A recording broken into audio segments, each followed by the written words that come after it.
Disclaimer: this story contains mature themes intended for adult viewers. Viewer discretion is advised. The movie flickered softly in the dim light, shadows dancing across the living room walls. I sat curled on the couch, lost somewhere between the glow of the screen and the quiet rhythm of my own heartbeat. The air felt thick that night, heavy with something unspoken, like electricity humming before a summer storm. Then I heard the door open. His footsteps echoed lightly on the floorboards. When I turned, my breath caught. He had just come from the shower, hair damp, chest bare, eyes calm yet burning with a silent intensity.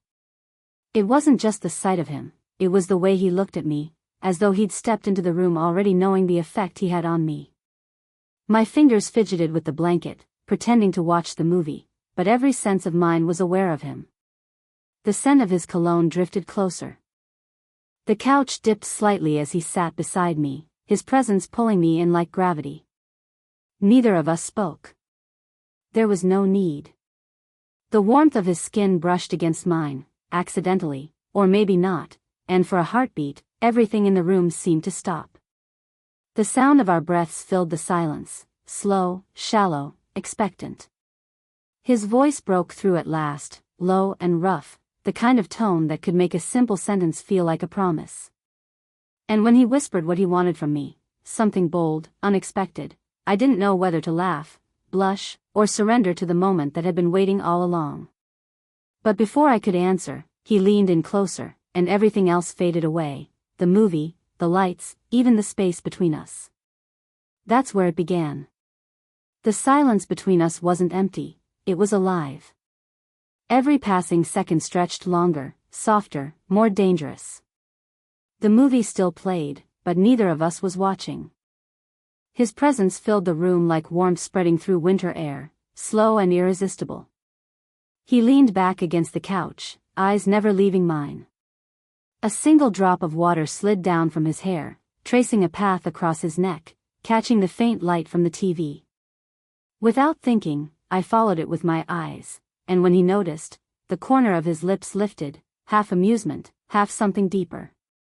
My hand brushed the blanket, and somehow his fingers found mine underneath it. Not holding, just barely touching. But that small contact sent a ripple through me, a quiet current that neither of us dared to name. The world outside no longer existed, only that room, that air, and the heartbeat I could almost hear in the silence. He spoke again, low and quiet, his voice almost blending with the hum of the movie. "You're nervous," he said, as if reading my mind. "Maybe," I whispered back, trying to sound steady, though my pulse betrayed me. He smiled, slowly, knowingly. Then his hand moved slightly, tracing invisible patterns against the back of mine, every movement deliberate, testing, teasing. It was the kind of touch that asked questions without words. Is this what you want? Should I stop? Or keep going? I couldn't answer. My breath came shallow, my thoughts tangled in the moment. The closeness between us had changed. What started as tension now felt like gravity pulling us together, inch by inch. The movie ended without either of us noticing. The final note of its soundtrack faded, leaving only the sound of our breathing. He turned to me, eyes glimmering in the dim light, and for a long moment, neither of us spoke. Something in his gaze told me everything. This was the edge of something we couldn't undo. And though I should have pulled away, I didn't. Because sometimes, the heart crosses the line before the mind even knows it. The air had turned heavy, almost trembling between us. I could feel every heartbeat, every unspoken word, echoing in the silence. The space that separated us was barely a breath now. Too close to be innocent, too far to be complete.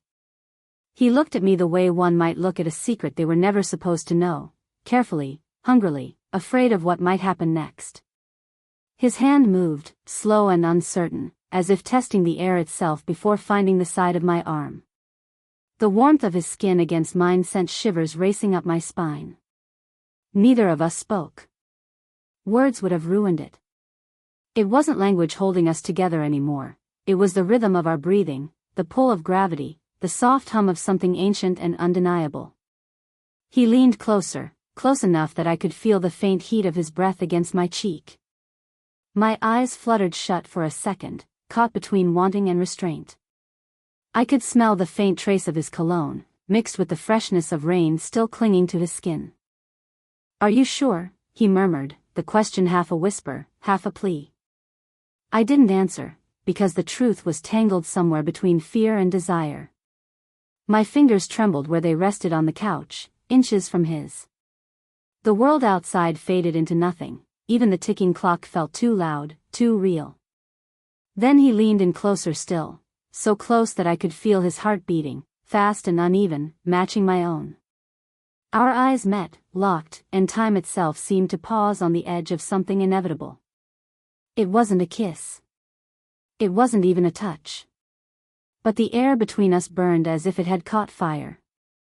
One move, one breath, one word, and everything would change. And in that suspended heartbeat, neither of us dared to move, afraid that the spell might shatter before we were ready to fall. The air between us had turned molten. Every second seemed to crackle with something alive, something too strong to name. He was so close now that even silence felt loud, the sound of our breathing tangled together like two notes from the same song. I could feel his gaze travel across my face, pausing as though memorizing every flicker of emotion. My pulse was unsteady, my breath shallow. The room felt smaller, the lights dimmer, the world quieter. Everything narrowed down to this, him, me, and the invisible thread tightening between us. He reached up slowly, brushing a stray lock of hair from my cheek. His fingers lingered for a heartbeat too long, tracing the outline of my jaw. My skin tingled beneath his touch, every nerve alive. I wanted to move, to say something, but my body betrayed me, caught in a trance between curiosity and surrender. His voice came low, roughened by the weight of the moment. "You can tell me to stop," he said, though his eyes whispered a different story. My lips parted, but no words came. The only answer I could give was the way I didn't pull away. The space between us vanished inch by inch, the pull undeniable, magnetic.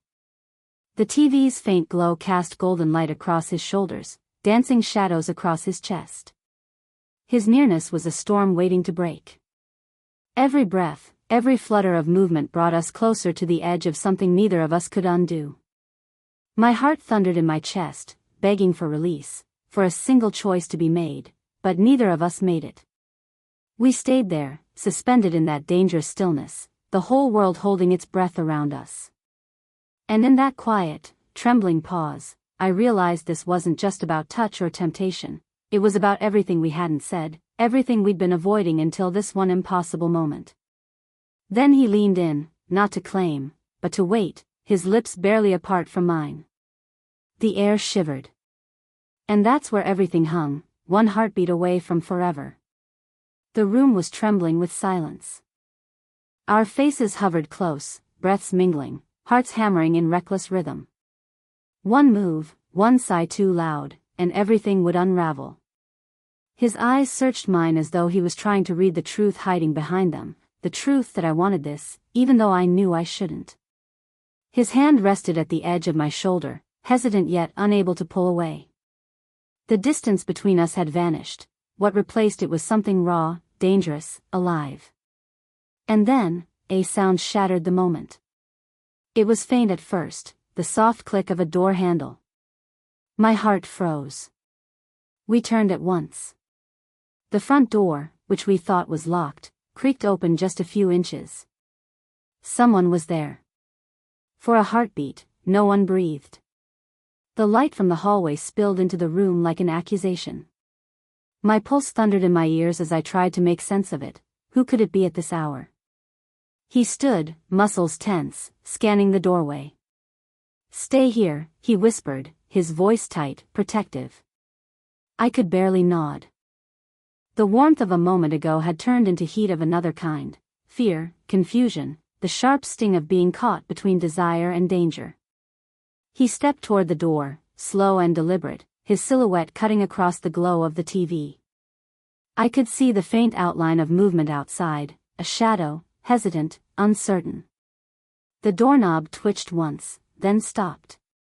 And just as quickly as it had begun, the presence was gone. The hallway fell silent again. The door shut on its own with a dull thud. But the moment had changed.